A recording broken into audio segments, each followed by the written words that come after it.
Well, you are in for another treat today with the Plant-Based Eating for Health podcast show. I'm your host, Kathleen Gage, and today my guest is Dr. Eduardo Corassa.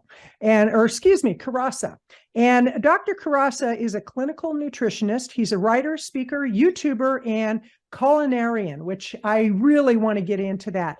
And he has not always been a plant-based eater, and he's actually a raw food expert. And he's going to talk to us today about how he got involved in the whole plant-based movement, why it's so important to him, and what he's doing in his business. So, Doctor, great to have you on the show. Are you ready to live the life you deserve? Do you want to feel vibrantly healthy and reach your optimal weight without dieting while being kind to animals and the planet? Then you're in the right place at the right time. Get ready to hear from doctors, nutritionists, experts, and everyday men and women committed to creating a powerful life in mind, body, and soul through ethical food choices. Welcome to Plant-Based Eating for Health with your host, certified plant-based nutritionist, Kathleen Gage.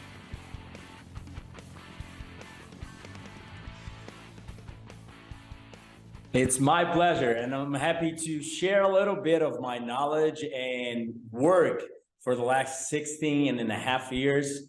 I have been really devoted to it because not just saved my life, but I'm pretty sure it would be like the biggest solution that we can find as human race to most of our problems.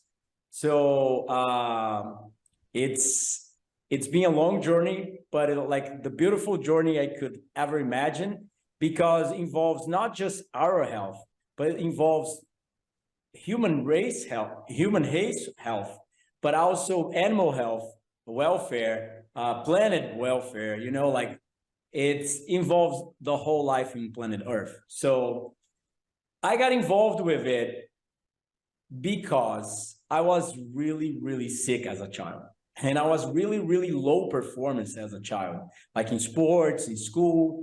And I grew up when I was 17, I became one of the best Counterstrike players in the whole world.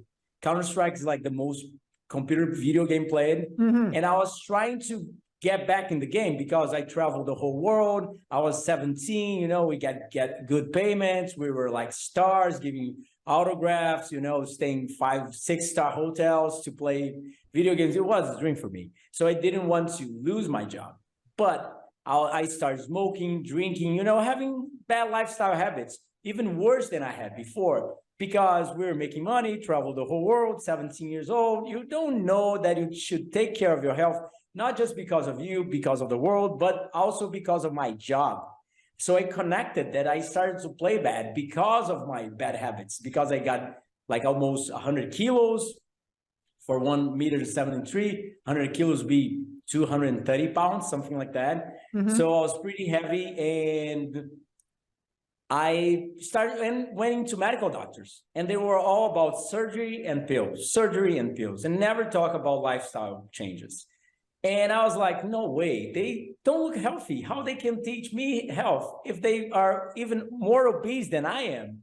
And I started looking on the internet. And then in the same day that I found veganism, like 16 years and a half ago, it was like that, not well known, even in the world, even less known in Brazil. I didn't even know a vegetarian back then. I knew what it was, but I never met one in person, So I ran into the information about veganism and raw foods in the same day. And I was like, I had tried every kind of health therapy, natural health therapy out there. Acupuncture, osteopathy, chiropractors. I tried everything and none worked. And I felt like I can eat like an animal, like eat fruits and vegetables like primates. And it cannot hurt me.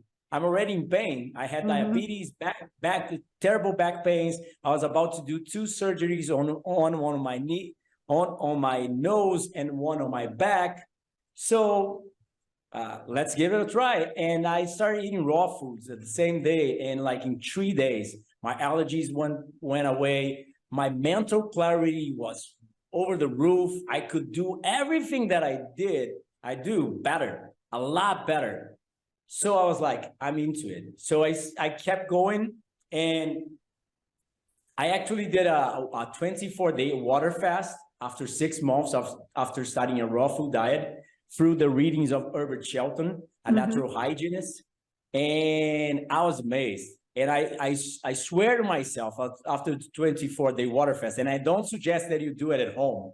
Although I did it, I didn't have the money to travel. I was like really into it, but I don't suggest you don't do it without medical supervision. Right. But it changed me so much that I decided that I needed to share this information with the world. I could contribute a lot.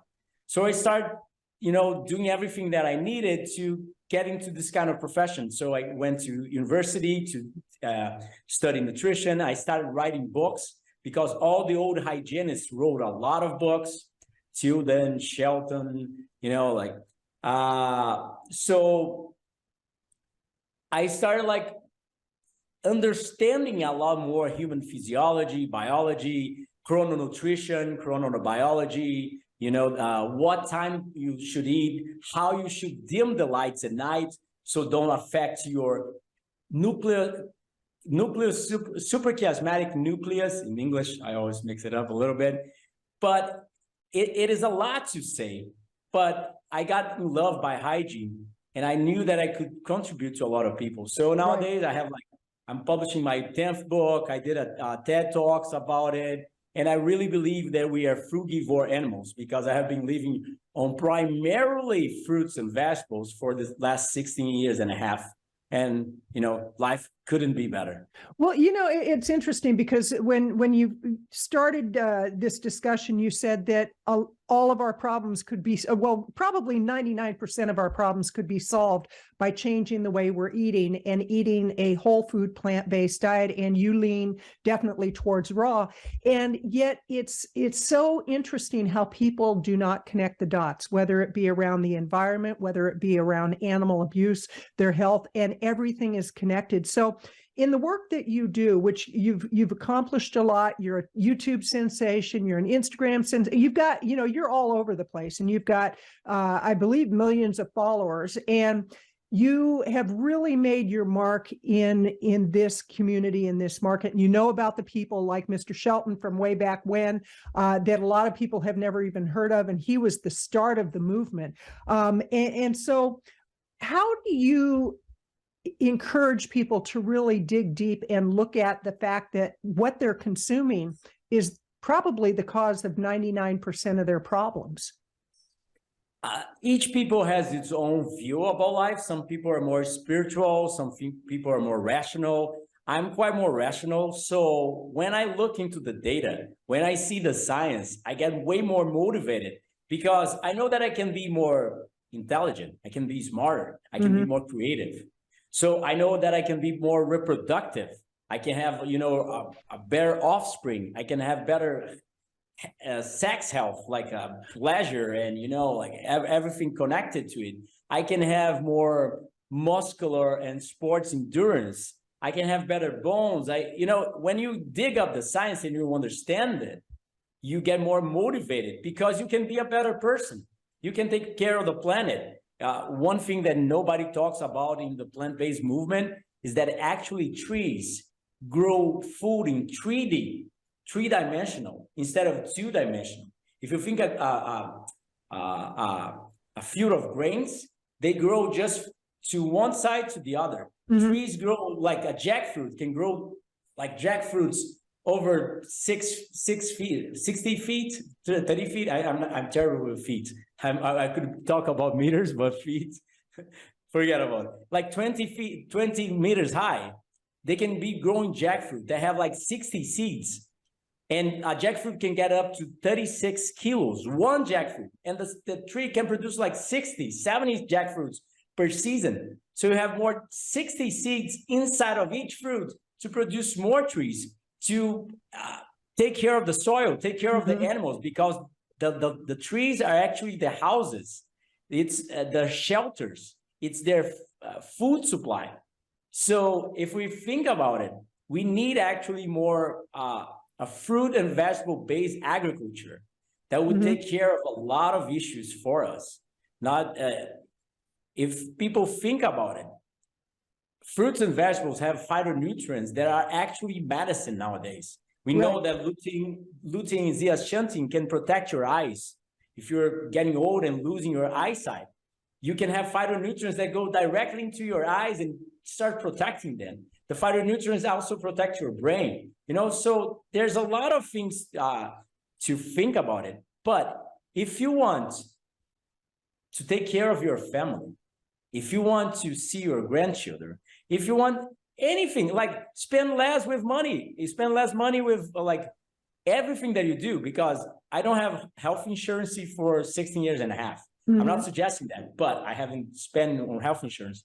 I don't spend too much on food because I grow a lot of my own food. And if what I don't grow is actually pretty cheap, because I like more ripe fruits, and they sell even less pricey, the riper fruits. So you end up saving a lot of stuff. I save time by not cooking my food,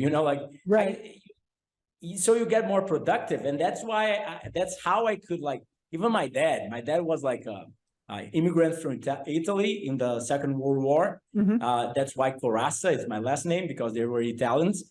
And he was like, you have worked for 10 years straight from Monday to Monday without nonstop.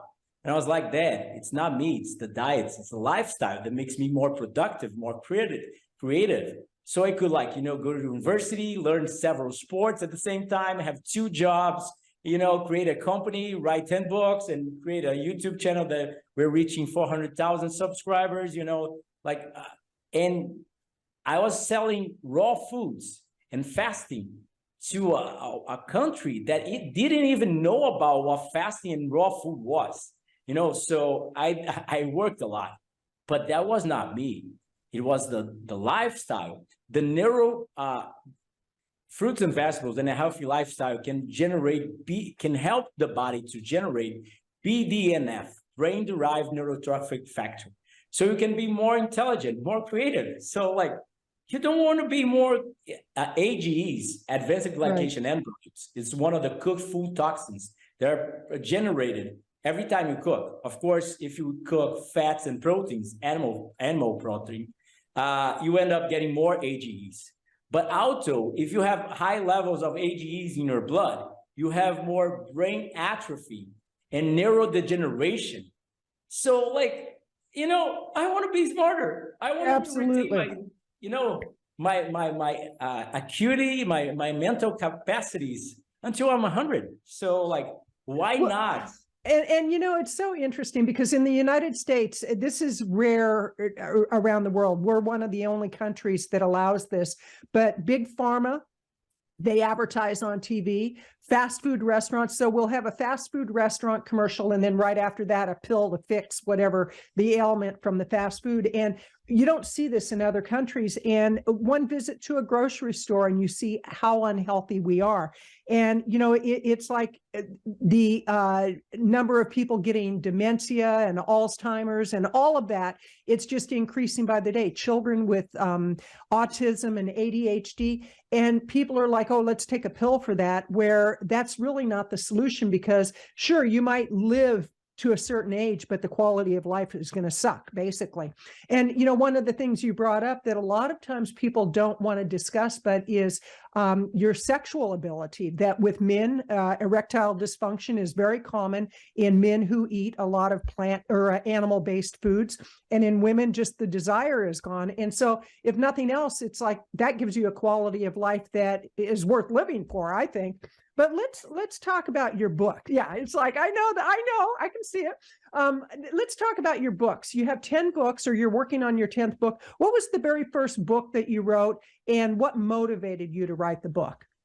The name is Eden's Diet, the diet of Eden, right? Because it's an analogy. I'm actually not religious, but if you think about it, religion suggests that there was a time, the Garden of Eden, that were actually frugivores back then. The word for the biology word that suggests that what the animals should eat. For example, biology classify anthropoid primates as frugivores, animals that eat primarily fruits and vegetables. It's not that they cannot eat seeds, that they cannot eat tubers or any like roots, something like that, but they eat primarily fruits and vegetables. So it was like I wanted to show the world that there was a lot of theology background to this idea of the Garden of Eden, but there's a lot of science background to this idea. For example, Greek mythology suggests that there were a time, the golden era, the golden age of man. But this golden age is exactly to what our Christian society suggests, that the Garden of Eden. It was a perfect time when nobody ate animal protein, you know, everything was perfect and pure. But something happened in this golden age of man that took man out of the golden age to the silver age, and was Prometheus, the titan of fire that came to man with the fire and the meat. And also, why Prometheus came? It was because cold winds, but our geology suggests that there was the glaciation worm glaciation. It was last ice age, 100,000 years ago, that started taking man off the paradise, because fruits and vegetables don't grow when it's too cold. Right. So we had to find a way to survive. So we found fire. That's probably what saved us from the ice age, but actually what doomed us since today, because we start cooking. And nowadays we have to teach anthropoid primates, because no human like to be named as a monkey, but we are monkeys by our biology. And we have to teach anthropoid primates that we should eat bananas, you know, that because there are a lot of paleo carnivore people out there being scared of fruit, you know, like health professionals being scared of fruit. And they're like, what? You have to teach primates that fruit is good for you, that you shouldn't fear the fruit sugar or anything like that. Fructose, it's quite funny. So the first book was for sure the Garden of Eden, but I'm not talking about theology. I'm talking about science. Right. The PRMs, the Maillard reaction end products, the MRPs actually. It's the cooked food toxins that are correlated with every kind of modern disease. Heart disease, Maillard reaction products are pro-atherogenic. They're oncogenic. They are diabetogenic. They are like involved in neurological diseases, involved in autoimmune diseases, involved in bone disease, involving every kind of disease. You have AGEs in cancer tissues, and nobody's talking about it. People just talk about, you know, like, but anyway, besides of losing nutrients, besides of forming toxins, we end up eating foods that were not biologically adapted to us by millions of years. I know plant-based movement like potatoes, rice, and beans and things like that, but can we eat it raw? Only other animals can. Birds have little peaks that they can reach out for these small grains of quinoa. They have pouches where they sprout the grains. Pigs, for example, have big noses that they can smell the tubers under the grass, not under the grass, the dirt? The dirt. And they have paws that they can excavate, they can dig up the tubers, and they secrete amylase, the enzyme to break down starch, salivary and pancreatic amylase. So they are actually omnivores. But we cannot digest tubers, we cannot eat tubers, we cannot feel the sensation of the starch. But when we cook it and when we salt it and when we do something with it, you know, we can actually like it. Right. But fruits and vegetables, you don't need that. Who cannot eat a fig, a watermelon, persimmons, bananas, grapes when it's raw state? You can feel the sugar, because that was what happens when we become symbionts with the trees. For millions of years, eating from the trees, our DNA or genetic composition or physiology, anatomy became one to adapt to that kind of food. So, for example, we cannot biosynthesize vitamin C, but carnivores can. So they make vitamin C inside of them. We can't. Vitamin C was never in meat. So they have to be able to biosynthesize vitamin C. But fruits and vegetables always had a lot of vitamin C. Why maintain a gene throughout evolution? Right, right.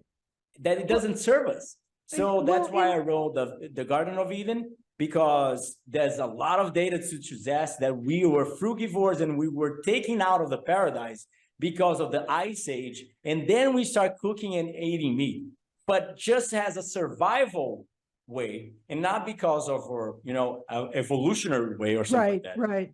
And I started writing a lot of books because I saw that hygienists did that a lot back in the days. Internet was not big 20 years ago, and not as big as it is nowadays with YouTube, Instagram, etc. So I needed to share the knowledge that I had. I needed to share the message. And as I read McDougall, Ornish, Campbell, Esselstyn, I read everybody. And I was like, this is how I'm going to spread the message. Nowadays, for sure, it's way easier for YouTube, but still, the books, you get connected to the author, you spend some time with it, you start seeing by his eyes. So that's why I wrote so many books. I think it helps a lot. And the question that begs to be asked is, there's this whole vegan movement now where a lot of people are quote unquote vegan, but they're eating very unhealthy. They're eating a lot of processed foods. The big companies now are getting on board with the whole plant-based movement and the vegan movement, and they're putting out garbage foods basically. And people are really under the mistaken notion that if they eat vegan processed food, it's healthy food, and it's not. So how would you recommend for somebody who really wants to get healthy and they've been listening to this podcast and they're saying, okay, I'm ready to get healthy. What are some of the steps that they could take that would be kind of an easy pathway into healthy eating and healthy living? Yeah, two things. One, because they do everything because of the animals. Don't see the connection because of, if they are unhealthy, they are damaging the animals anyway, because they end up damaging the planet and the animals live in the planet. But what you need to think about it as a vegan that don't think about health is that plastic is actually killing animals. The first thing we can talk about it, you don't need to know about BPA and dioxins going to the food chain, going to spreading all over the world through the aquatic environment, through the ground and through the air. But you already heard about birds, turtles, whales dying of plastic in their bellies. So that's the first part. So if you're eating plastic, you're throwing away in somewhere and end up getting to the food chain in the belly or in the head of these animals and end up killing them. And more than that, these petrochemicals end up contaminating everything that lives. So you probably ever heard of Lake Apopka. It's a lake in the United States that was like a factory for bleaching papers. So they were throwing all the affluents, that's the toxins from the waste from the industry goes into the lake. So the alligators were turning into females. They were gender, as the media suggests, gender bender chemicals. They were actually causing reproductive changes in these animals. So every kind of petrochemical that we produce causes gender bender. We actually have impulse sex. It was a name coined in biology in the 60s because snails actually get, I think the name is snail in English, they get like connected to the ships. But since the 50s, they started painting the ships with petrochemical paintings. So the snails, they were getting, they were actually males having a reproductive, female reproductive organs. They were developing vaginas. So we start seeing that for like 60 years now and 70 years now. And it's nowadays, for example, it's pretty common to have, even in a human society, the sperm count dropped like 3 times since the 60s. Right. That's because of the petrochemicals that we are using. So if you care about the animals, okay, I'm a raw foodist for sure. I'm famous in Brazil for spreading the raw food message. But I tell all my patients, before eating junk vegan food, eat a potato cooked. You Right. know, the first thing you have to think is, if it came from the ground, if it looks that a food that came from the ground or from the trees, eat it. If it doesn't, don't eat it. Because in my humble opinion, vegan food is as bad as, animal products. Vegan industrialized foods. Yeah, and I'm glad you brought that up, because that's something that a lot of people don't think about. And you really just gave me an aha moment of the whole thing around how much we all love the animals. And that's one reason a lot of us are vegan. And yet through the foods that we consume, the way they're packaged, we're still killing the animals. So, that is a big, big light bulb moment. Now, before we go any further, Doctor, could you let people know how they can find you? What's the best place on social media and your website? It's Dr. Corassa, DrCorassa in every social media. TikTok, YouTube, Instagram. I'm all over the place, and I'm always posting videos. I started posting videos actually also in English, because all of my content is still in Portuguese. But my second book, actually, The Hygienic Fasting, it's almost 200 books of the most updated science, not just hygiene science, the health science movement, but also the usual science from Walter Longo, publishing research on fasting, True North Health Center with Goldhammer. Very familiar with that. But everything in there. So it's already available on Amazon. So you can download it on Kindle or get it on printed version in English. Wonderful. But I will be translating other books in English as soon as I think it's very important, because you've got a great message, and unfortunately, there's a lot of misinformation within the just general food nutrition, and then within the vegan movement, there's a lot of confusion. And so, your information has a lot of clarity to it. And I want to take a step back and I do encourage people, go to Amazon. We'll put your links down in the show notes. But I want to go back to some real basic stuff of somebody who they're not feeling good. They're feeling old and frumpy, like I'm going to be 69 in a few weeks. And I have to say that when I go out and I see people my age, I'm like, oh my gosh, they're really old. And because I'm a plant-based eater, I don't have the same ailments they do.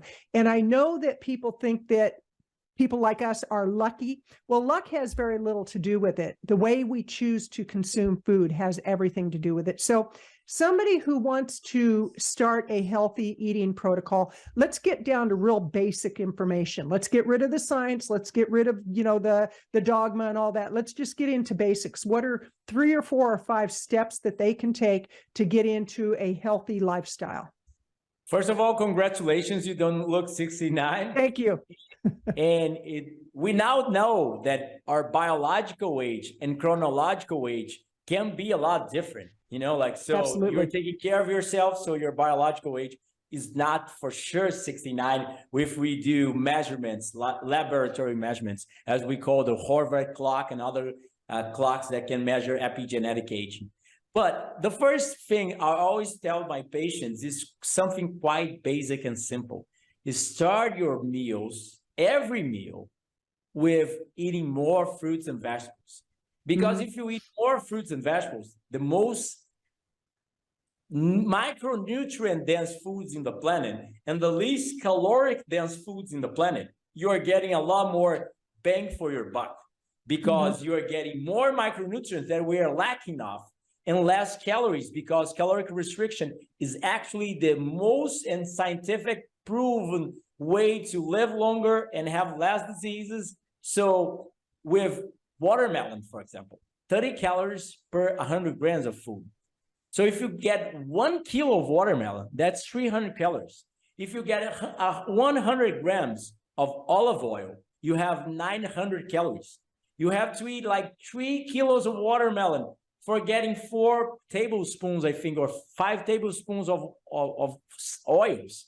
So you end up getting to understand that you're going to get a lot more fiber, antioxidants, phytonutrients, micronutrients. And so that's for sure the biggest tip I can give anybody.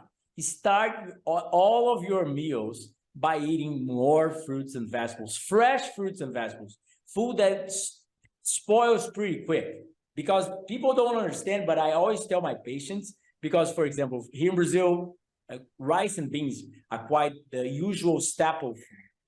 But if you think about it, rice and beans in a package don't go bad for a year.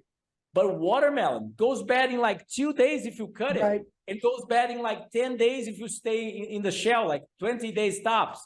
So the fast the food goes bad, the more water is in it. So more water, we are actually 75% water. And when we age, we are losing body water. So the more water you eat, the more healthy you are, because the water, the micronutrients, the antioxidants, the phytonutrients are bound to the water. So you can see that, for example, if you dry a banana, it has less nutrients because you're losing water. You're spoiling. For example, kale. When you take kale out of the ground and you left for a few days, it starts to go yellow. Mm-hmm. You lose the connection, the blood supply from the roots to the food. So the more it connected to the ground, the more alive it is. So you can actually understand that there's more micronutrients in that. So the kale starts to go yellow because it starts to oxidize. So you're oxidizing not just the kale, but the micronutrients in it. So the fresher the food, the more you live, the more micronutrients you have there. Okay. So that's for sure the first tip. The second tip is for sure what I learned with Shelton back then. And it was like such a big eye-opener. Food is not nutrition. Nutrition is lifestyle. Everything that you do, if you are not sleeping well, you are impairing your nutrition. I can eat the best wholesome foods that you can imagine, but your immune system is actually deficient when you don't sleep well. Your glycemic control is actually impaired if you don't sleep well. Your natural killer cells, your ways to defend from cancer, is actually impaired if you don't sleep well. So people don't see. They think that the bricks build the house, but us hygienists understand that the worker builds the house with the bricks. It's not the other way around. Mm-hmm. So you need your worker to be working perfectly. And so how do you do that? It's not the food that heals. It's your body that gets the food and heals, repairs the structure. So your body is the main actor of this whole opera, this whole soap opera or movie. So you need the actor to be functioning perfectly. So how do you do that? Sunshine, exercise, sleep, diet, natural environments, something that most people don't actually realize. And I think most of the plant-based movement talk too little about forest therapy. Japanese researchers have been publishing forest therapy for like more than 20 years now, something like that. And trees secretes phytoncides. It's actually invisible gases that can help the immune system to fight cancer, can help blood glycemic control.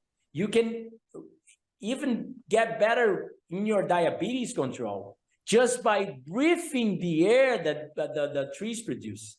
It's quite unbelievable, but the science behind, chronobiology, chrononutrition, forest therapy is actually super underrated.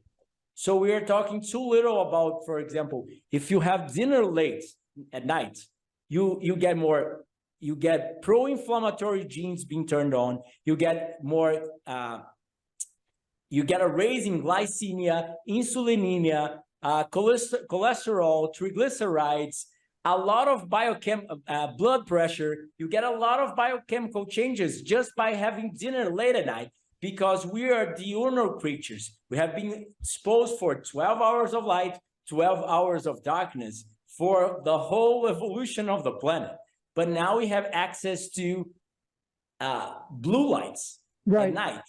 So our brains think it's midday when it's actually midnight, and you end up eating, you can cause thyroid dysfunction. Every organ dysfunction have been correlated with chronal desynchronization, with these biological clock, the suprachiasmatic nucleus in your brain being not adapted to what the time of this, actually the actual time of the sun. So we are focusing, I think, too much on food. For example, a lot of people that criticize me on TikTok, for example, oh, my grandparents lived up to 100 and he was eating meat. Yeah, for sure. He was eating meat, but he didn't even have lights. My father, when he came from when his parents came from the war, they didn't have lights. Right. Until he was 20 years of age. It was like something, fancy to have lights. Now we have cell phones. And for sure, the refined vegetable products and the animal products is not doing us good. But that's just a part of the picture. Not being anymore in nature, not connected to trees and animals constantly, the microbiota from the soil, the pollution from big cities, the lights that we end up getting, what we call social jet lag. You know what social jet lag is? No. It's actually the same as jet lag, but when you're not traveling, but you are going out at night with friends in the weekends, for example.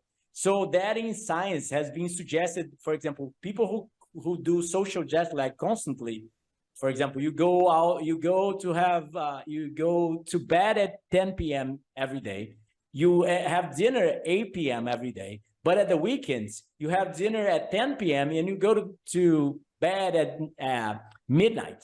So that is already a factor that you increase your BMI just by eating late and having dinner late. Yeah, and that's just a small part. For example, you can get a low glycemic index food in the morning, and when you eat it, that low glycemic food at night is even worse than a high glycemic food in the morning. So there's a lot to chronobiology and chrononutrition that people are not even aware about, and that's impacting as much our health as is That's incredible. This is just so fascinating. And I want a third point, but before you do, out of all of your books, for somebody that's just starting out on the plant-based journey and they really want to get healthy, what out of your 9 current books and your 10th one would you say is the best one to start with? Well, if unfortunately, there's not too much science on raw food nutrition because our scientists are not raw foodists. Right. They cannot grasp the idea of not cooking anymore. They publish research on cooking toxins, on cooked food toxins, but even then, they eat cooked food. So they suggest reduction on the time of cooking and things like that. Everybody probably already heard of myrosinase, an enzyme in broccoli that converts glucosinolates into isothiocyanates, into these enzyme in the broccoli. When you cook it, when you freeze the broccoli, you end up losing or deactivating, less activating the enzyme. So you end up losing a lot of the phytochemical that fights cancer and neurological diseases and a lot of things. So the science don't realize, but we have a lot of science from the medical vegan doctors and other scientists publishing on vegan nutrition. So I usually suggest vegan nutrition at my book, The Solution for Your Health, the Animals, and the Planet, so people can actually understand a lot more about, the first step, dropping animal products and dropping industrialized food, refined foods. The second book, the third book, maybe after Eden's diet, I would suggest the anti-cancer diet. And all the books are actually a lot of scientific references.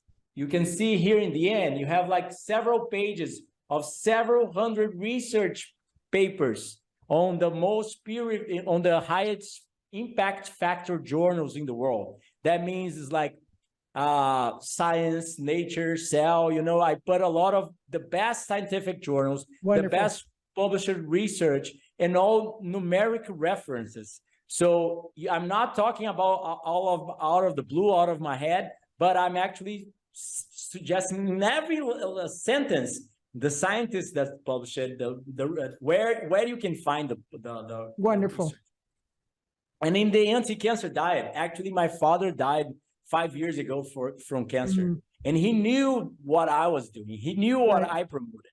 In his last days, I had to hear from him, "I want to become a frugivore. You're right," but he was already metastatic cancer with just a few days to live. Yeah. So it was really hard for me to see it, and I was already, I wrote a little bit of the book, but then afterwards I got really into writing the book because I knew I could help a lot of people. So the anti-cancer diet not just deals with the anti-cancer foods and nutrients, but it deals also with how animal protein and all these specific nutrients can contribute to cancer. For example, a lot of people don't know, but heme iron, the iron from meat, actually is oncogenic, diabetogenic, and pro-atherosclerotic. So it can cause heart disease, cancer, and diabetes because it's oxidation. It's oxidized too much when you have higher iron levels in blood. So a lot of people don't understand, for example, the BCAAs, as we call the brain chain amino acids. They're actually, they stimulate cancer. Methionine, for example, the amino acid that is concentrated 5, 60, maybe 70 times more in meat than in a banana. It's actually, we have a cancer cell have a methionine absolute dependency. If you methionine restriction somebody with cancer, the cancer cell cannot grow. And we know that from the 70s, but nobody ever heard about it, So if you go to usual MDs, you never hear about these papers, about these scientific studies. So I make sure to put all of them, all referenced, but I also include a lot of science about our hygienic perspective on treatment, because most people don't realize that maybe the allopathic usual medical treatment can be actually harmful. For example, you have colonoscopy. There is cases in the literature, for sure. It's 1 in 100, 1 in 1,000. It's not usual, but you can get your intestine perforated by the colonoscopy and bleed to death. So when I'm going to as an exam, because I wouldn't do it for sure. I don't need it, and I wouldn't do it even if I needed. I would just fast as I do. But if it's 16 years and a half without a sore throat or a sick nose or a sick day or anything, or runny nose, but what people don't actually realize it's that there is a journal, a scientific paper published in a well-renowned scientific journal suggesting therapy-induced metastasis. That if you do chemotherapy, radiotherapy, biopsy, even a biopsy, surgery, and a lot of other usual treatments can induce metastasis. So people don't. Wow. Yeah, I have research on Lancet. It's the one of the most respected medical journals in the world. Oncologists suggesting the most funny paradoxical thing on cancer is that the substance that we use to treat cancer are famous for inducing cancer. For causing it, yes. So it's crazy.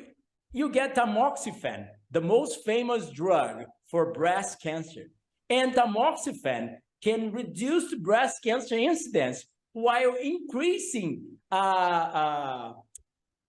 two other reproductive systems cancer. It's endometrial cancer and ovarian cancer, if I remember correctly. So you reduce one way and increasing the other. It's crazy. Here, this one.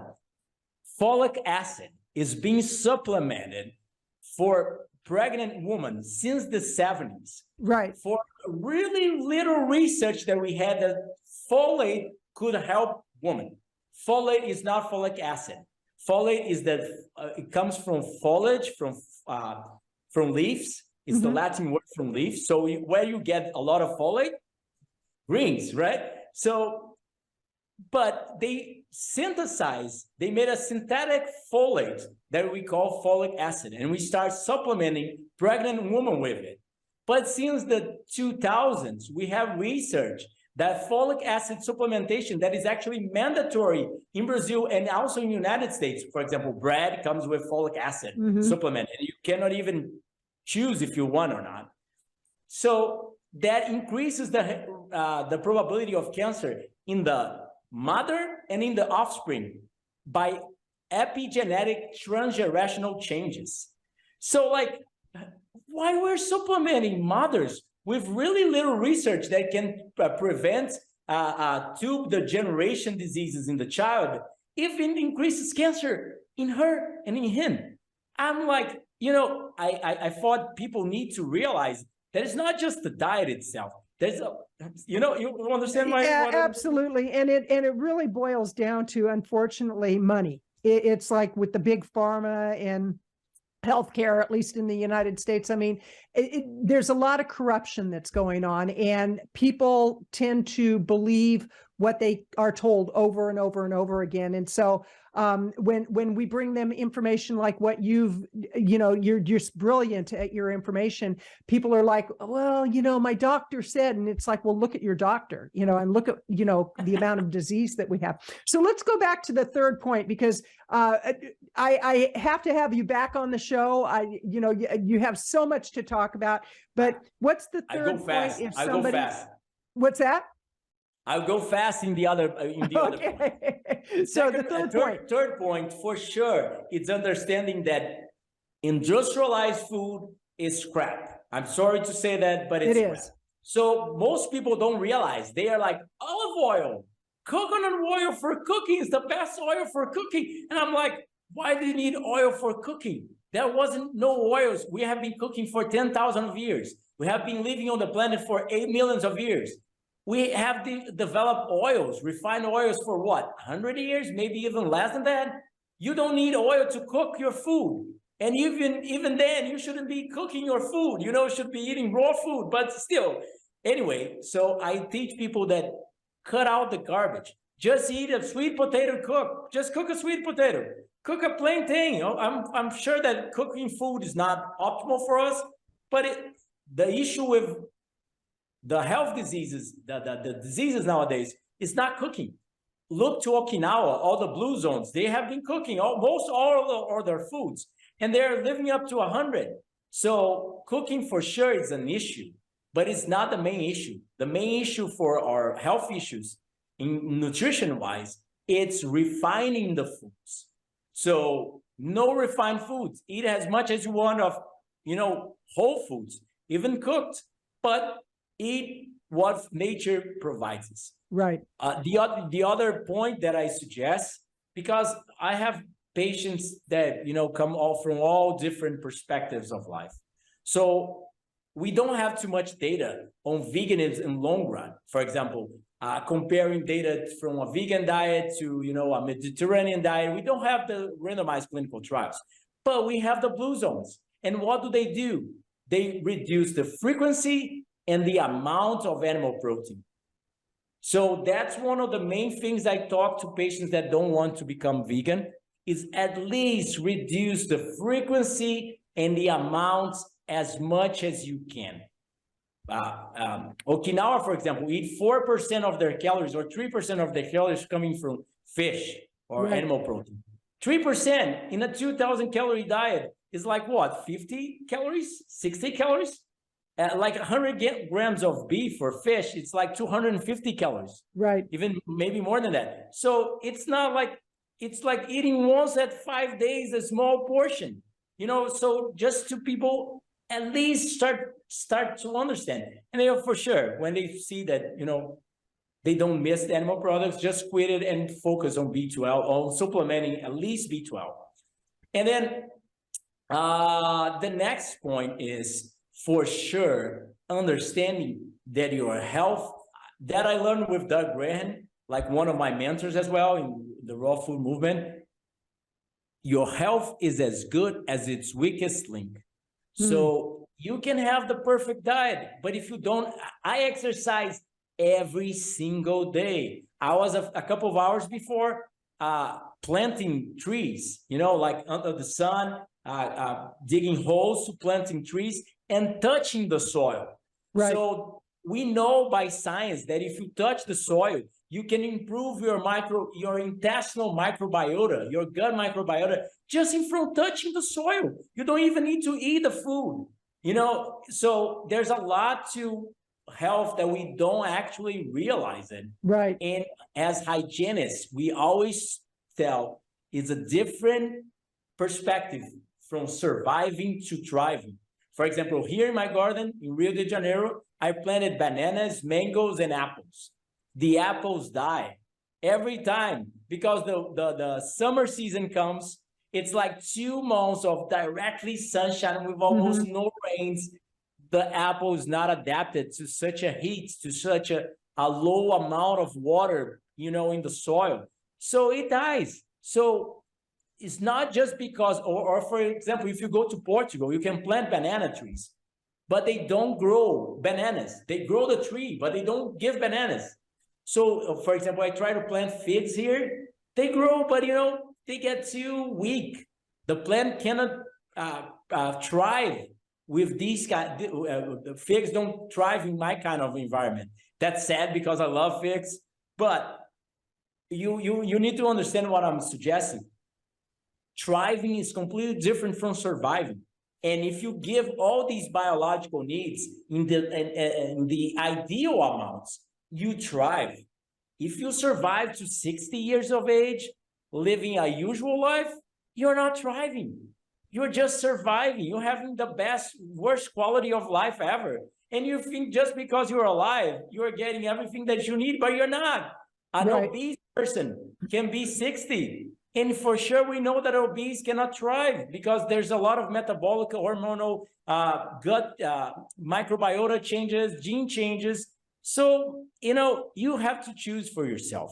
But if I can choose for myself, I choose to love myself each day more and more and more. Well, Doctor, this has been incredible. And I want to remind people that you've been listening to the Plant-Based Eating for Health podcast show. I'm your host, Kathleen Gage, and I have had the honor and privilege of talking with Dr. Eduardo Corassa.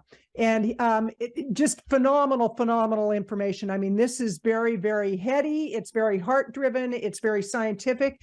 And I just encourage people, visit your website, and we'll put all of the links in the show note for all your socials, which they're all the same. So it's going to be easy to find you. To go to your YouTube channel, subscribe to your YouTube channel, because you've got a wealth of information that people need to hear. So in closing, what are your final thoughts? Think that everything that you do and choose for yourself is not only for yourself. We are one. We're all connected. What I do here travels to United States by, the pollution that I do here can travel to the United States. And the pollution you do there can travel down to South America. So we are all one. If we don't change now, there's no future that can, sustain 50 more years of these high industrialized pollution, petrochemical laden foods, so we have to change. And for sure, the easiest thing to change is the food we eat. Absolutely. Because it's hard to give up cell phones nowadays because all of us need to work on them. But the food, it's more tasty, more cheap, more healthy, and more sustainable. So absolutely. Well, this has been delightful. Thank you for coming on the show. And to everybody out there, I encourage you, check out all the links below, get the books, and live healthy. This is Kathleen Gage, wishing you a great day. Thank you for your commitment to an ethical life through plant-based food choices. The kind of choices that are kind to your body, the environment, and most of all, animals. Be sure to leave a review and rating of the Plant-Based Eating for Health podcast show.